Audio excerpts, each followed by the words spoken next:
Today's podcast is brought to you in part by John Mark Comer's book, Garden City, a book that speaks to the tension we all feel between work, rest, and purpose.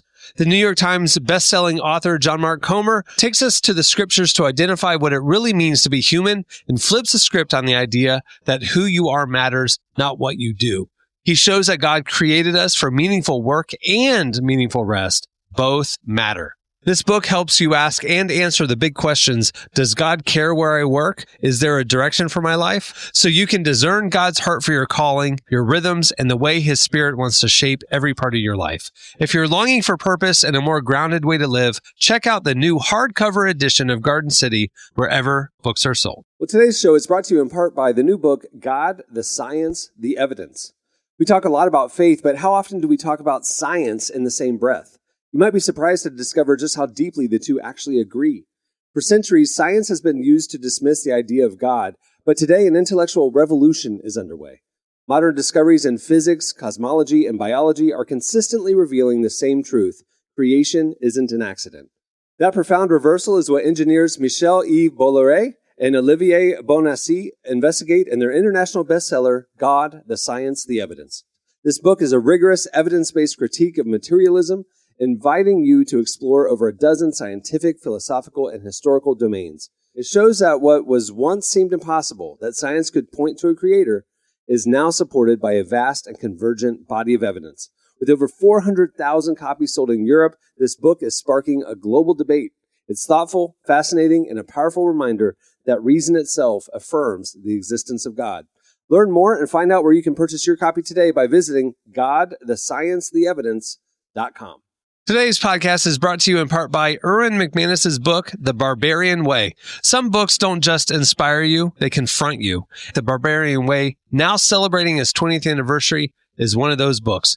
If you felt the pull of God towards something deeper and wilder than the safe, predictable version of faith that we settle for, McManus reminds us that following Jesus was never meant to be tame. It's meant to awaken courage, passion, and purpose God placed inside us. He draws from the wild stories of Abel, Noah, Moses, Rahab, and others to remind us that following God wasn't meant to be tame. Safe faith isn't working. Step into the story God is writing for you. Choose passion, choose boldness, choose the Barbarian Way. Available now wherever books are sold.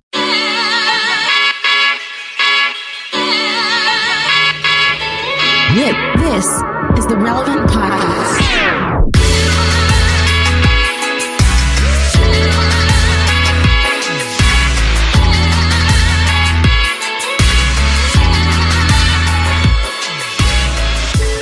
It's Tuesday, January 25th, 2022, and it's the Relevant Podcast. Can you believe we're at the end of January 2022 already? That's crazy. Man. Here in Orlando, I'm your host, Cameron Strang, and joining me from Loverland, Virginia, is Jesse Carey.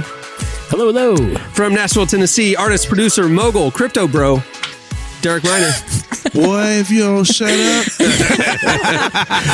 And from, I guess you're in Fort Worth, Texas still, sitting in for Jamie Ivey this week is our very own downtown Emily Brown. Hey, Emily. Hey. How's Fort Worth? Have you been to the rodeo yet? No, and I'm not a country girl, I'll be honest, so I don't think I'm going to make it out to the stockyards. What? And that's what you do in Fort Worth. That's the difference. Like, Dallas is like cosmopolitan, and Fort Worth is like rodeo, right? And that's the difference. Oh, okay. That's the vibe. I think so. It's getting more cosmopolitan because I like Dallas. There's only, you can't grow it anymore. It's already like you just have to keep expanding out. So when I was growing up, Dallas was like city, Fort Worth was country, but now it's getting there. There's a lot of new stuff. I'm sure there's fun things to do, but I still think of it as like the rodeo. And I don't really want to be around a bunch of smelly animals. Not really how I want to spend my time here. So, yeah. Well, there you go. Fair enough. All right. Well, we have a great show coming up for you today. Coming up later, it's the next installment of our New You series. We're talking about Enneagram this week, and author Morgan Cron joins us for a fascinating conversation. You don't want to miss that. Also, at the end of the show today, we have a new segment. It's not a game. It's not like a debate per se. It's called Roommate Wanted. It's a brand new segment that Tyler has made for us. So I told Emily before the show, it's a little bit like Truth or Dare. So it's not actually Truth or Dare. Okay. Stay tuned for that. Yeah, it is crazy that, I feel like this New Year's and last New Year's is a real sense of dread. Like coming in to the year, like, oh boy, how are we going to top last year? Is this one going to be bad? Last year, it was like, well, 6 days in, we were watching, a federal institution nearly being overthrown by an angry mob. It was off to a rough start.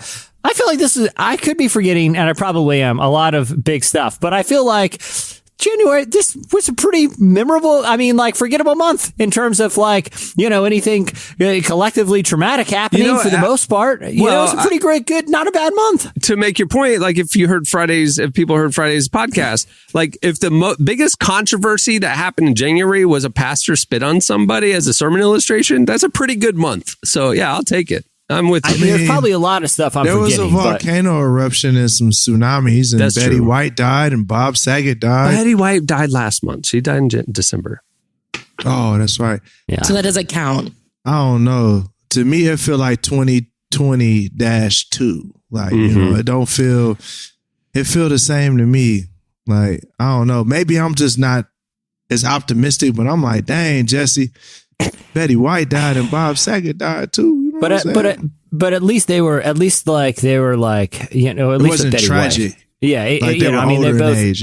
Yeah, and they were both all the remembrances have been really touching, and I think reminded us about the kind of humanity. It's like, I don't know. Obviously, anytime someone dies, it's tragic, right? But with those two figures, and I know I mentioned this a couple weeks ago, but even someone like a John Madden kind of in the mix, or Sidney Poitier. Yeah, exactly. Yeah, we're talking figures who, all of their remembrances, they don't have asterisks. They don't have that second paragraph in the obituary where it's like some sort of scandal or something. These were people who, I don't want to put, all of them at the same level, obviously, in their contributions to culture and society. But I do feel like a common thread is they all sort of inspired remembrances that hopefully kind of were solid reminders of what a good human life can be, and the humanity that unites us, not the ideological differences that can divide us. These are people who had different outlooks, different perspectives, lived very different lives, but their remembrances was all I remember watching I listened to Wesley Morris from the Pulitzer Prize winning culture critic for the New York Times, did a really beautiful episode of The Daily reflecting on life and legacy of Sidney Poitier. I watched this thing on Madden. You saw the stuff with Bob Saget, all the comedians and Betty White stuff. And it's every one of them I walked away with the same thing. It's man, I hope one day when I go, whenever that is, people will have a few nice things to say, even if it's a tiny, tiny portion, because the hearing thoughtful people reflect on the lives of other thoughtful people, it really does kind of inspire you to be hey, there's a common humanity here that unites us. And that's, I think it's good to kind of reflect on that a little.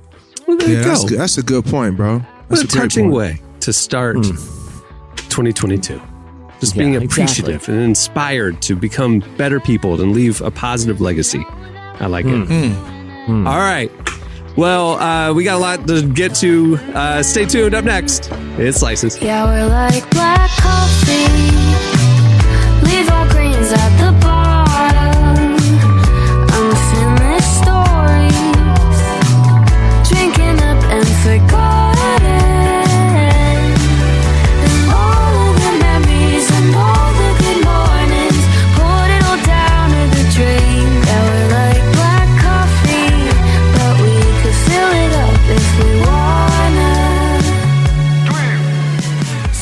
Listening to AVIV, the song is Black Coffee.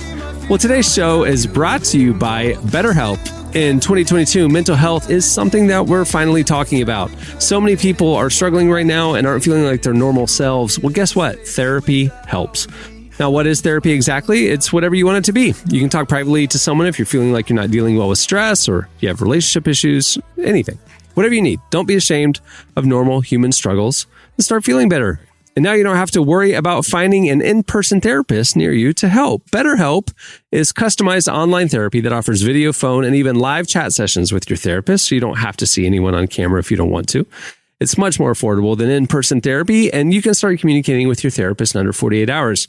Join the millions of people who are seeing what therapy is really about. See if it's for you. And right now, Relevant Podcast listeners can get 10% off your first month by going to betterhelp.com/relevant. That's betterhelp, HELP.com/relevant to save 10% off your first month.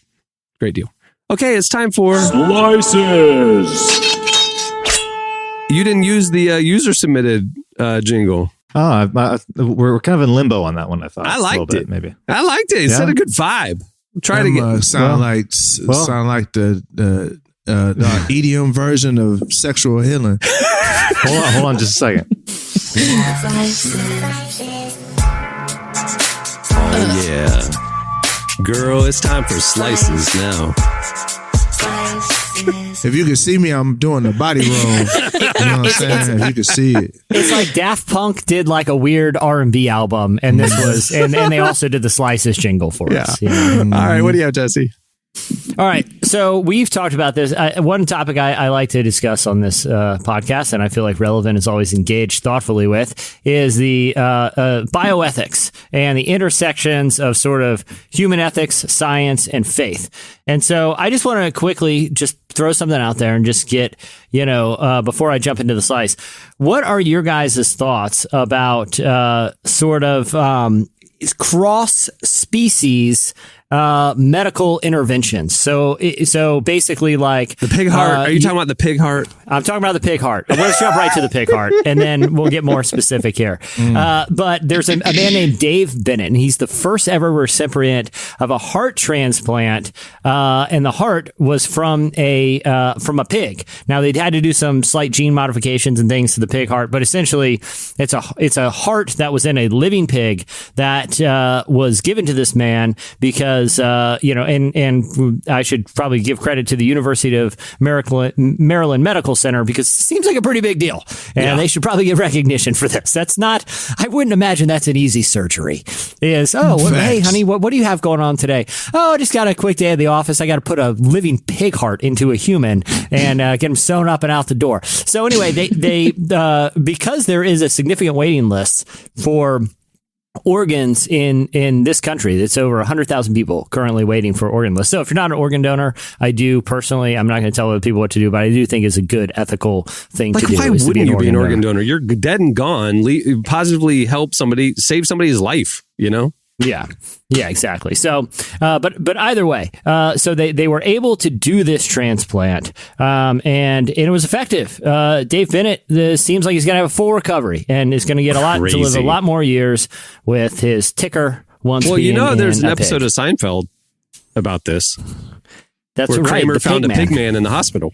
That's right. And that's what I wanted to talk about, because obviously I think in this case, it seems like the moral outcome of this story is a positive one. Someone who needed a heart got one. It didn't come from a human. But there are kind of, I hate kind of the term slippery slope, but there are, further advances where you could see there being sort of ethical concerns. But because of the interesting sort of ethical questions and spiritual questions it involves, Albert Mueller, the president of the Southern Baptist Convention, or the president of Southern Baptist Theological Seminary, actually released a statement about this, about his thoughts as someone who thinks about ethics. And I don't want to get too much into Albert Mueller's, leanings, but just from a purely theological perspective, as one of the few theologians who kind of spoke out about this, he said there are serious moral and worldview questions to be addressed in this new procedure, and there are no categorical reasons for Christians to reject it at all. And he wrote this in an opinion piece for World Magazine. He said, keeping the distinction between the pig and the man will be crucial. I think that seems pretty evident here. But we can properly thank God for this particular pig and pray for this particular man. Yes, God. Yes, Albert Mueller. We will pray. Thank God for this particular pig. But either way, I do think it's an interesting case. I think it's positive, obviously, that this guy's got life-saving surgery. But what are your guys' sort of thoughts about the ethics of using animal, whether it's organs or kind of other organic biological body parts and kind of injecting them into or transplanting them to humans, because you could see in this case it was for medical intervention. But what if in the future you would do it for maybe not cosmetic, but maybe sort of like vanity or performance reasons? Like I don't think it's too far down the line where you could say, hey, if we discover that if you implant yourself with a pig heart, you're going to get 5 times stronger, people are going to, conceivably want that procedure done. What are your guys' thoughts about this type of medical intervention? I think as long as it stays medical intervention, I don't have any problem with it. Because like you said, there's a shortage of organs, and it makes sense, like just because someone dies doesn't mean that their heart is going to fit necessarily the next person on the list. So I think if we can increase the organ donor list, I don't see any issue with that. Now, what you're saying about like performance or I guess cosmetic even, I would have a problem with that, mainly because I think I could see people saying, well, I deserve that pig heart because I want to be faster, not I deserve that pig heart because I want to be healthier and like my life depends on it. So I think if it stays how it is now, I don't have a problem with it. I think it's actually a really incredible solution. And like, it's kind of funny we say that we're thanking God for the pig, but truthfully, like the fact that we do have these beings on earth that can like help us stay healthy and take care of our bodies, I think is really, I don't know. I think it's really beautiful personally. Or the other critique that I would have is with the vanity part. I'm really kind of like my hands are in there. Like, I don't know, guys. I don't know either way. But one thing I do know, what would upset me, frustrate me, would be people just destroying animals for vanity. Like more than, like, hey, I want to run faster. That's a very vain reason to, you know what I'm saying? Destroy an animal and raise an animal for that reason. So that's kind of, for me, I'm like, why would we do that to animals? Like, why would we do that? More likely than it being like we're having farms of organs, being raised is that it'll probably become like 3D printing, like, because they can 3D print like biomatter, right, and flesh and stuff, and like 3D printing a perfect ear for somebody who lost their hearing. Just 3D print a heart and stuff, and that's probably where it'll go. In my opinion, it won't be more about harvesting from animals; it'll be more about creating artificial biological material to replace that heart or lung or whatever. We're going into a brand new world, and I'm gonna tell y'all right now, I don't know nothing. I don't know it, because I'm like, I don't know if the Bible prepared us for this one. Right. I know people are going to try to take stuff from Genesis 6 and say, that's where we're headed, the days of Noah and all those different things. I'm like, I don't know if this is like that, because I don't know if they had 3D heart printers back in Genesis 6. Some would say they would. I don't know, but it's just we're at a place where I'm like, I have no clue what's about to happen. The new episode of the Boba Fett series had a gang of youths that were enhancing themselves by installing drone parts on their bodies. Exactly. Right? Yeah. Exactly. That's kind of the same direction of it going from life-saving intervention to just like vanity enhancements and going beyond what the natural God-created body but can we're do. Already doing that in crude fashion. Like plastic surgery is just that. It's literally you're taking something foreign to your body, slapping it on your body to make yourself look more like you feel would be more desirable. So the 3D printing of is just a better version of the plastic, So I'm like, hey, I don't know, guys. Yeah, I mean, LASIK is using lasers to make your eyes more precise. Baseball players now, a lot of pitchers are getting preemptive Tommy John surgery because a lot of pitchers are better after they get this surgery.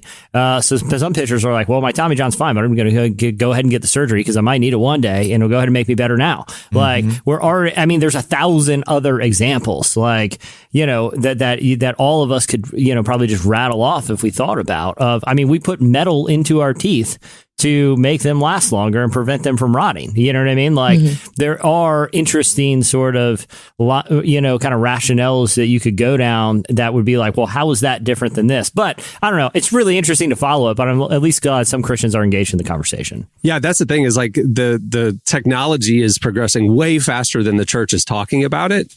And we can't stick our head in the sand because this actually matters theologically. On one extreme, if we can create anatomy, you have this slippery slope of like, well, what is a soul? Is there a certain percentage of my biological body being fake or being man-made that what is human, at that conversation. And then you have the other side of the conversation saying, no, that's not what God intended. That's man playing God.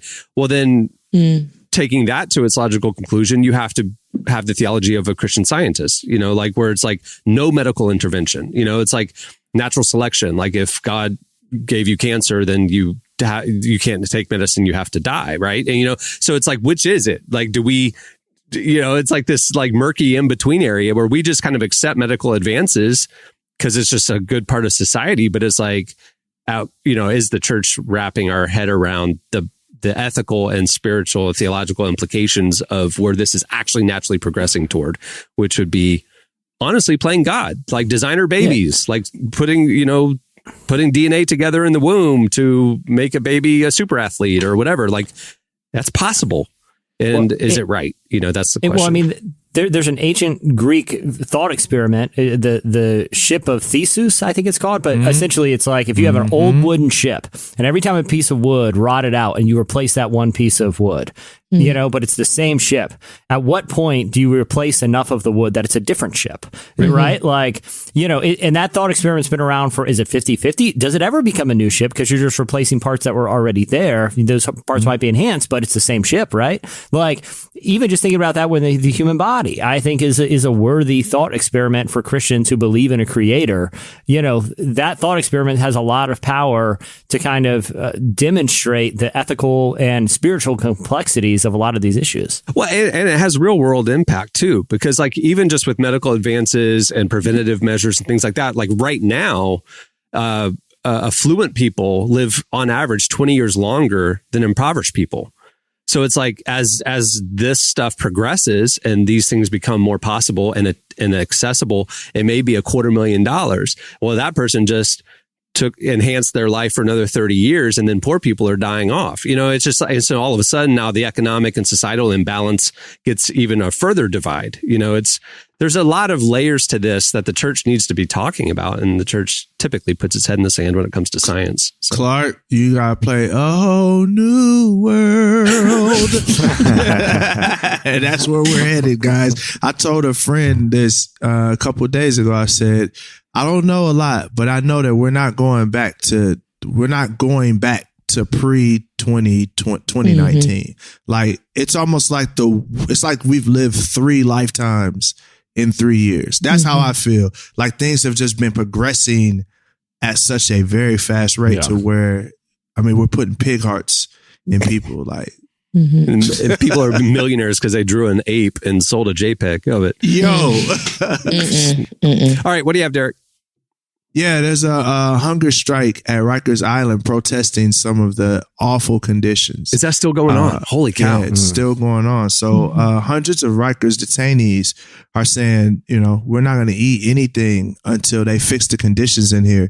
So they're like dangerously low temperatures, bugs, mice, mold. And they're like the situation's just getting worse and worse and worse. Even the food is bad. So, I mean, the long and short of this situation is, especially for people who call themselves Christians, one of the things that Christ commanded was, or in the New Testament was commanded by Paul, is to remember those that are in prison. That's one of the main things that Paul is saying. He was a prisoner, so he knows exactly how it feels to be a prisoner. And one thing about it, just because you made a bad decision or just because you've done something bad that's put you in prison doesn't mean you're any less than human.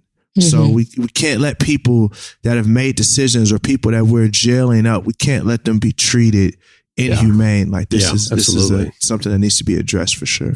Absolutely. Yeah, I mean, I think just one quick point on that. I think, the irony of a lot of these, big, jails and prison complexes and institutions being called correctional facilities when they're not looking to correct behavior or be, it's completely retribution and it's completely punitive with no course for any sort of redemption on the other side. If you're going to put people in basically a torture chamber and tell them good luck surviving for the next X amount of years, obviously that would destroy the mental health of someone, that isn't already, kind of facing the consequences for actions that led them there. It's terrible. And it undermines what we could be doing, as a good for society and a good for victims of crimes and, good for, by restorative justice measures, as well as good for people who've made mistakes and need redemption on the other side.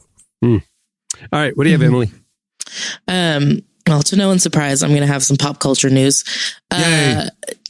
Daniel Radcliffe will be playing Weird Al Yankovic in a biopic, which is so funny to me because... Remind me who Daniel is. Harry Potter. Harry Potter. I never seen him, so well, that is something we need to talk about. Good Christian, huh? No, I just was the wrong age. I was too old for him. You're never too old for Harry Potter. Whatever. So it'll be fun. He has played some weird indie roles in the last couple of years. So I think he's going to do really well in it because, Weird Al is weird. So it'll be interesting. It's funny to me that Weird Al's getting a movie about his life because while he has done a lot of things, I feel like there's so many other celebrities that I don't want to say deserve a biopic about their life, but he was not going to be my first pick. So maybe there's he's interesting. Maybe there's an untold story. We just know his spoof songs. Maybe there's this crazy personal story behind it. Like, what if he's the smartest person on the planet? Like, literally, what if he's like a neurophysicist? He's like Rain Man with numbers and all that stuff. I like it. And just his persona was just jokes. And that's all we know him for. So the biopic is going to show this tortured soul who's like a genius. I think that's going to be something like that you're going to see. Usually comedy comes out of pain, So like he's going to have a dark backstory, the way he coped is doing spoofs. Emily, I'm with you. I feel like if someone gave me the option, and I think most people would take this, like, hey, for the next hour, 45 minutes, you can watch the life story of Weird Al Yankovic portrayed by Daniel Radcliffe, with a very proficient filmmaker. Or for the next hour and 45 minutes, you can watch nothing but Weird Al Yankovic parody music videos. Exactly. And you come out with the same. Which one were you more entertained and which one did you have more appreciation for the genius of Weird Al? I would take number 2 every time. Just queue up a bunch of videos. They're hilarious. Yes. Those ones, at least as I remember them, when I was like 17. Yeah, but I remember them all. Unless this turns out to be like a Tiger King sort of situation where it's just absolutely insane, I would rather watch just the music videos. What if it turns out like when Jim Carrey did the Andy Kaufman biopic, Man on the Moon, it was unbelievable and opened people's eyes to this whole other side of this, kind of crazy comic. There was a really dark underbelly. It was a gripping story. Maybe there's something like that with Weird Al, I'm going to go in with Weird Al, a real genius in real life. I like y'all hating on my boy, but I'm telling you, I'm gonna be watching this joint. I think I'm going to go in with low expectations, and y'all can go in with high expectations. Yeah, and we'll see who's right. We'll see. All right, well, that'll do it for Slices. Stay tuned. Up next, Ian Morgan Cron joins us. Make him sing.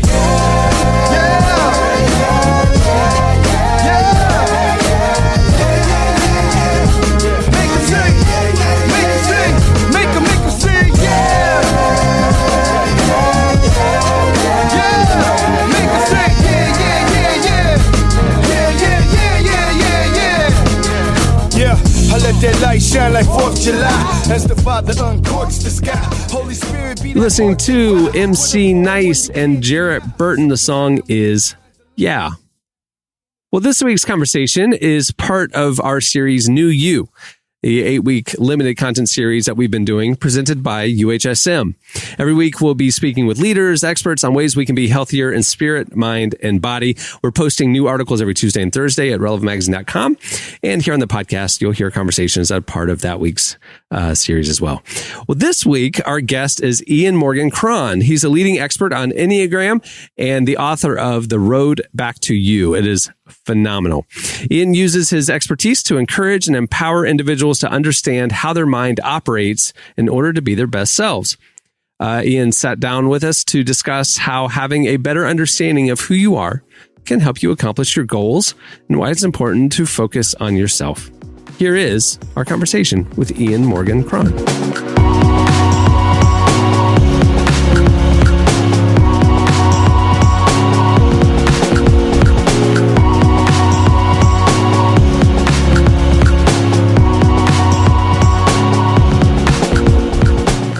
When I first began working with the Enneagram, I recognized that these were personality types, right?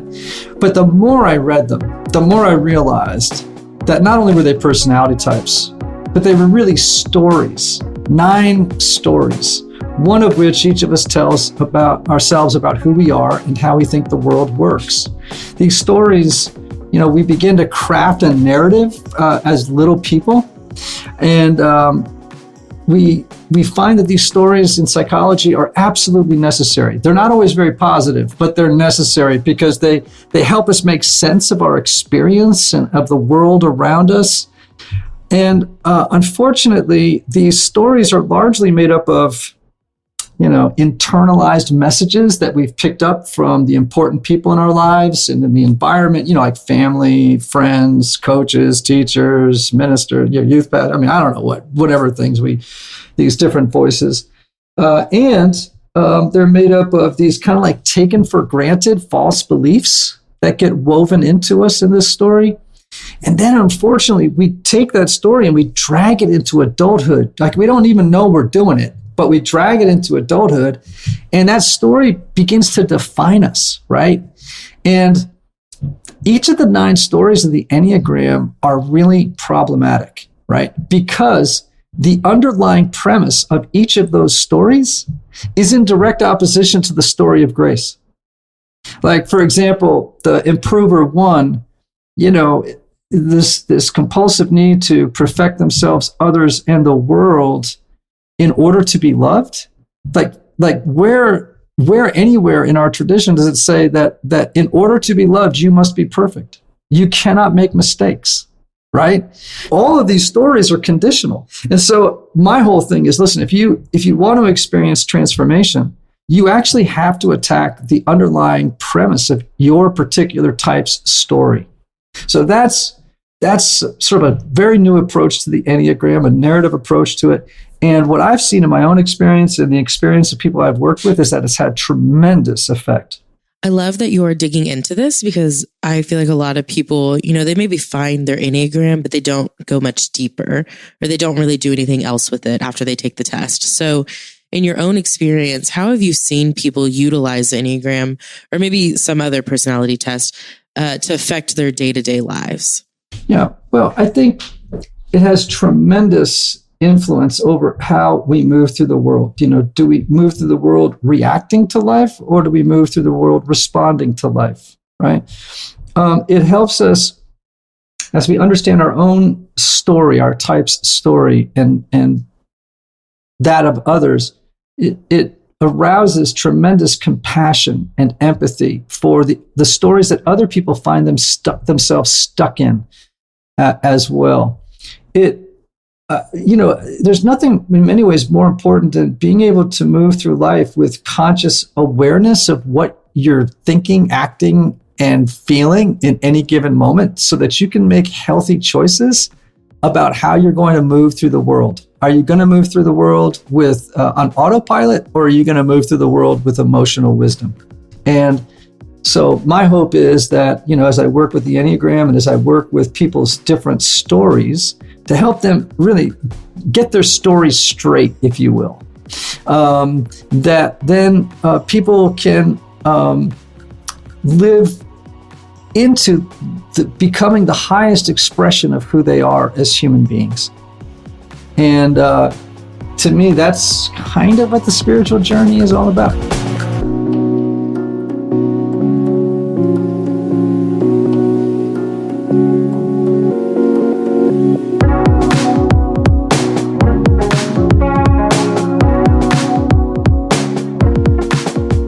One thing that's interesting is this story of our childhood that you mentioned. You know, it shapes who we become.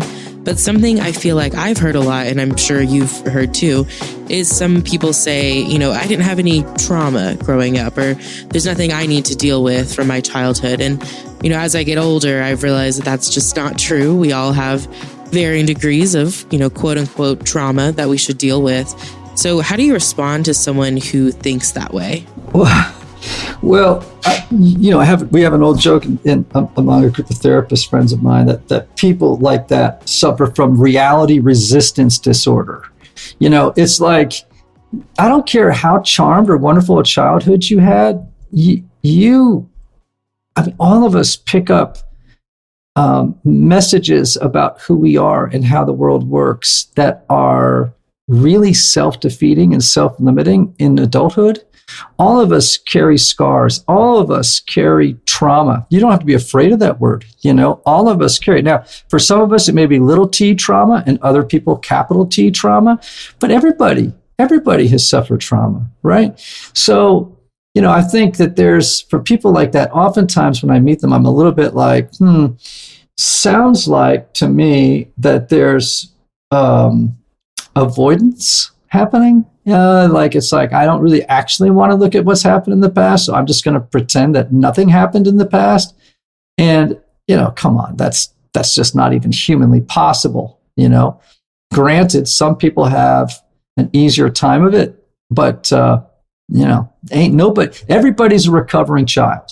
Something we're currently talking about at Relevant is how do we equip people with tools to be their new selves or a better self? And I think the Enneagram can help with that, especially in ways that people don't realize or don't think. So how would you say the Enneagram helps people maybe professionally? Because I think, you know, something like that's an overlooked aspect or benefit of the Enneagram. Well, I mean, the same way it can in your marriage or your parenting skills or in your relationships with friends. I mean, it's the capacity, self-knowledge is absolutely critical in the human life, right? You need self-knowledge, you need self-awareness. I think they're key predictors of success and happiness in life. It's difficult to accrue, right? To get a lot of self-knowledge and self-awareness. One of the great things about the Enneagram is it can save you time, right? It can give you a lot of self-knowledge pretty darn quickly, right? Exhaustively, no, but it gets you a really, really good start on the journey of developing self-knowledge. You know, you think about Calvin, he once said, you know, without knowledge of self, there is no knowledge of God.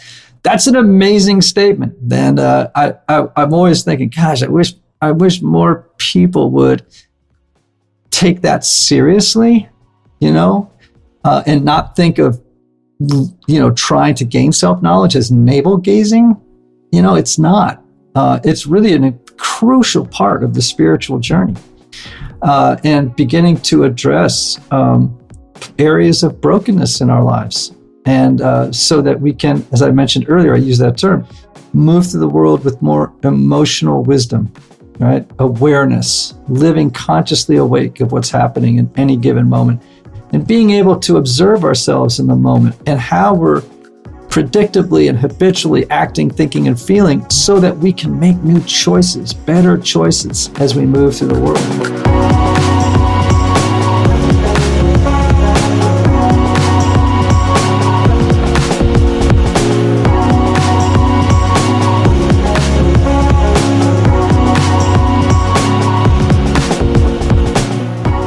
That was Morgan Cron. You can read more of that conversation over at relevantmagazine.com.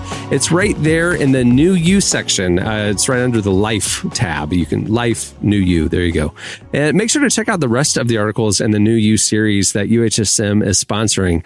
It's been a great series. It's really cool. Also, as you're thinking about your health care this year, look into UHSM. They offer member-based programs where faithful people can take charge of their own health care, from telehealth options to plans that cover the unexpected moments in life. UHSM has something for everyone. For more info, head over to uhsm.org or contact a representative at 800-900-8476. And again, thank you to them for sponsoring our new You series. It's really cool. All right, stay tuned. Up next, it's Roommate Wanted. You're the one to play. You can't stay mad at me. Tell you that I love you, but you never believe me. You are everything I need. You won't let me have you less. I'm banging on my knees, babe. I'll have whatever I want. You can stay mad at me as long as you want. But stay mad, say less. You can run away, babe. You gotta face this. Forth, baby, gotta let me know. Tell me meet us super close. You're listening to Lael, L-A-E-L. Song is You Can't Stay Mad at Me. Okay, it is time for Roommate Wanted. Roommate Wanted. Now, okay, so we've all seen these memes online where it's like, here's a grid of like 4 tables, like lunch tables. Which group of people would you want to sit with? That's what this is. So Tyler Huckabee, our senior editor, has come up with a list of 6 houses. Okay, that the housing market crisis has reached its peak and you need to move in with some roommates. That's the scenario here. Below are the 6 houses available to you along with their current tenants. Choose which house you would want to move into. Okay. I'm going to tell the listeners the 6 houses. You guys have the list in front of you because you got to think about this. So there's no winner. There's no whatever. I just want, after I tell the list, I want y'all to tell me what house you would move into and why. Okay, here we go. House number 1. Here's the 4 current tenants: Lecrae, Joe Exotic, Lauren Daigle, and Mike Todd. Might be a little sloppy in that one. House 2, Beth Moore, Nick Walinda, the Babylon Bee editorial team, and Katy Perry in her Christian singer-songwriter era as Katie Hudson. Okay, that's house number 2. House 3, Nicolas Cage lives there. Michelle Obama lives there. Elmo and Rocco live there. So there's going to be a lot of tension. House 4, Beyonce, Keanu Reeves, Kanye, and Pete Davidson. Kanye and Pete Davidson are both roommates. All right, here we go. House 5, Christian ska era, Oscar Isaac. Not the current Dune guy, Christian ska band era, Oscar Isaac. Taylor Swift, Lady Gaga, still in character from House of Gucci, and Novak Djokovic, the tennis player who won't get a vaccine. House 6, Tiffany Haddish, Ted Lasso, Adele, and Kevin Sorbo, still in character from God's Not Dead. Okay, so which house do you want to move into and why? Jesse, you can kick us off. I'm living on the streets at this point. If these are my options. What season is it? Is it spring or summer? Can I fend for myself? You signed a 1-year lease, so you're going to be there for all the seasons. For a whole year? Oh, yeah. As someone who's currently homeless, I'm feeling pretty good about my current situation. So okay, here I can. The thing is, like, there's at least one house roommate in a lot of these situations where I just don't think it's happening. Like house 6, Ted Lasso, Tiffany Haddish, Adele. Great hangs right there. Yeah. I can see us all having a lot of fun playing on roommate board game night until Kevin Sorbo comes and all the fun is ruined. I'm sorry. I don't care if he's in character or I don't care what character he's playing, including himself. I just don't think he's as good a hang as those guys. Right. And I think game night's going to go a little south. Right. I just have that impression from his social media presence. Now, again, the Novak Djokovic thing, we made it this far in the pandemic. I'm not getting involved with that. Yeah. Now, I'll say the one that intrigues me the most, and I think a lot of people would think I'm more of a House 3 type of guy with Nicolas Cage, Michelle Obama, and 2 inanimate Muppets. But I will say this. House 4 gives me the most intrigue because if I'm going to do a 1-year lease, I'm going to come out of there. Keanu Reeves, Kanye, and Pete Davidson. Yeah. That's right. Okay. First off, let's just If it was just Kanye and Pete Davidson, I'm in. Okay, but here's the thing: because I just want to see the beef. All right, we were reading about it, whether you want to read about it or not. I don't read a lot of celebrity journalism, but I can't help it; it's everywhere. But I'll say this: Keanu Reeves seems like the best, the most chill dude and a peacemaker ever. If there's one person that could bring Kanye and Pete Davidson to see the light together, it would be Keanu. Yeah, I'd be interested. Hold on, but this isn't like you're not on like a desert island or anything. This is a normal roommate situation. So Pete Davidson's girlfriend would come over and visit. Yes, but here's the X factor. Beyonce. If Beyonce calls a house meeting, guess what? There's a house meeting. What Beyonce says goes. You get Beyonce to call a house meeting. I will just be a casual observer. We'll have Keanu moderate, and we will bring healing to Pete Davidson and Kanye. I don't see this one going wrong at all. I'm all about that house. That's my Derek, decision. what house are you moving into? Bro, you already knew it was house 4, dog. House 4. Kanye. Being able to shadow Kanye and Beyonce for a whole year. Oh, do you know how crazy that would be as an artist, a musical artist? Keanu Reeves, like, as cool of this is the same guy who knew someone that has never had truffles, chocolate, and wine, and after a movie goes and brings this to her, eats them with her to make sure that she had a great time. Like, this guy is he donated 70% of his Matrix money to a charity. Like, this is a good man. So, and then Pete Davidson, like, I think Pete Davidson gets trashed a lot, but he seems like a cool guy. I don't even lie. He doesn't even seem like that bad of a guy. Like, I'm seeing how people are like dogging him out, but I'd like to just, kick it with him too. He seemed pretty cool. So now, I'm going house 4 for sure. Now, Emily, before you make your guess, I should have had this clarified, but I feel like before you make your decision, we do need one clarifying point. House 1, which is Lecrae, Lauren Daigle, Mike Todd, and Joe Exotic. That's a very Christian house, other than Joe Exotic. Does Joe Exotic come with tigers? Because I didn't even think about that. I feel like he's got to at least get one tiger. He is the tiger king. Maybe a little cub. So, yeah. So anyway, He'll smuggle Emily, something. I feel like you definitely will. Can we at least establish that one has a pet tiger at House 1? Hey, that's even more of a reason for me not to be in the house. Yeah. Like, I wasn't going to be in it anyway. Like, shout out to Lecrae, much love to bro, and Mike Todd, much love to bro. But I ain't going nowhere where it's no tiger. I'm just gonna let y'all know that now. Like, you know what I'm saying? Like, if it's a tiger, I'm cool. I'm less concerned about Joe Exotic's tigers than all the other stuff he would bring into the house. You know what I'm saying? Like, I watch that. That'd make it fun. No, it would not.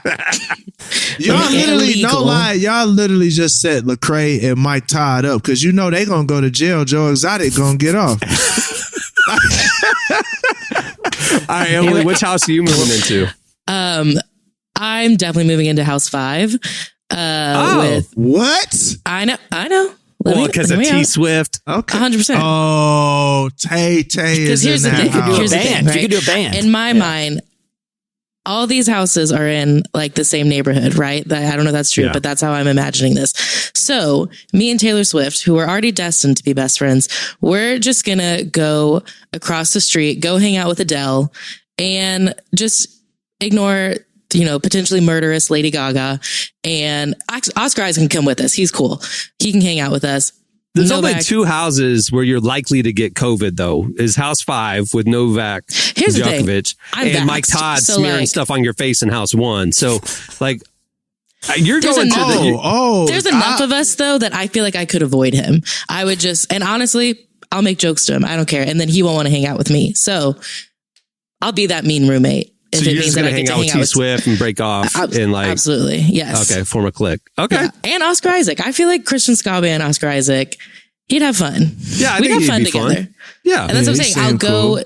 I'll have my neighbors, Adele, who also is very tempting to live with, but I do not want to live with Kevin Sorbo as Jesse pointed out, in any character. Yeah. So.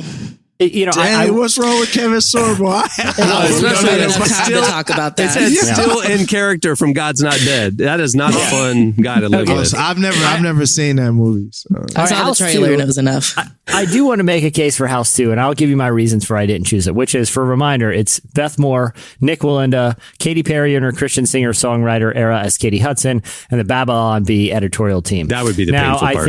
I think obviously you guys know my thoughts about Nick Walinda are well established on this show. Yep. Katy Perry, I got no beef. I think she's interesting, cool person. Beth Moore, great person. Thing is, if you're living with the Babylon Bee editorial team, here's the thing: is they'll have a lot of their friends over, but all the neighbors thinks they're kind of jerks. Like everyone who's like close is kind of like this guy's house. Yeah, they got some friends that like them, and they have some house parties they keep to themselves. But everyone in the neighborhood they don't get along with. You know, I think that would be the thing. And I got a very good relationship with my neighbors. And so I think, I don't know, I get along in that home. I like it. All right. Hey, we'll post these on Twitter at Relevant Podcasts. Follow us there. We will post these and we want to know which house you would move into. So follow us on Twitter and hit us back up about that. That's hilarious. All right. All good. Good choices. I see it. All right. Well, that'll do it for Roommate Wanted. Hey, before we wrap it up, I want to thank Ian and Morgan Cron for joining us today. Make sure to check out his book, The Road Back to You. It's life-changing. Also, make sure to read the rest of that conversation we had with him over at relevantmagazine.com. It's part of our New You series presented by UHSM. You can find it right there on the homepage, and clicking in the Life section, you'll find New You. Also, while you're at the site, make sure to check out the winter issue of Relevant, featuring conversations on deconstruction or how churches are tackling medical debt, as well as a ton of A-list celebrities. It's right there on the magazine tab at relevantmagazine.com. It's available for free. Also, make sure to check out relevantstore.com. Each week, we're adding new merch. We got shirts, mugs, our print edition, our archives, and some podcast fan stuff. Some good deals going on right now. Check out relevantstore.com. Also, while you're at our site, make sure to not miss our daily devotional series, Deeper Walk, which is presented by Lumo. There's a morning devotional every weekday. You can also sign up for the morning email, and it's right there in the faith section at the website. Deeper Walk, a phenomenal way to start your day. Go check it out. Also, if you like the show, like what you hear, if you're still listening, I hope that you do. Tell people. Wherever you listen to us, on Apple, Spotify, any platform, rate us, leave a review. It helps people find the show, helps the algorithm, and helps get word out. We've been doing this 16 years and we're still saying, help us get word out. I love it. Tell us what you think. We love the feedback. If you don't like the show, keep it to yourself. But if you like the show, go tell the public. On that note, we'll wrap it up. I'm Cameron Strang. I'm Jesse Carey. I'm Derek Miner. And I'm Emily Brown. Downtown. We will see you on Friday. Have a great week, everyone.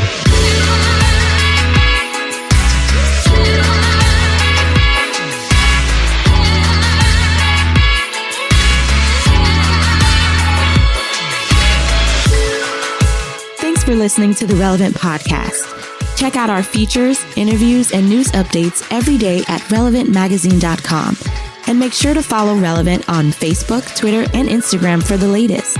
For more great podcasts, browse the shows on the Relevant Podcast Network, which you can find at our site. And while you're there, don't miss the all-new era of Relevant Magazine. A new issue releases every other month at relevantmagazine.com.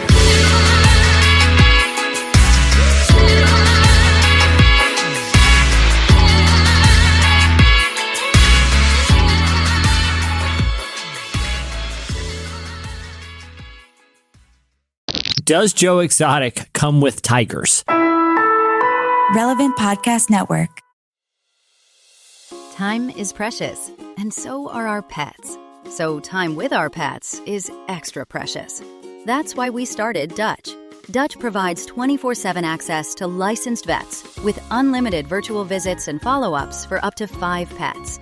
You can message a vet at any time and schedule a video visit the same day. Our vets can even prescribe medication for many ailments, and shipping is always free. With Dutch, you'll get more time with your pets and year-round peace of mind when it comes to their vet care. Go to Dutch.com to get vet care that is always there for just $92 a year.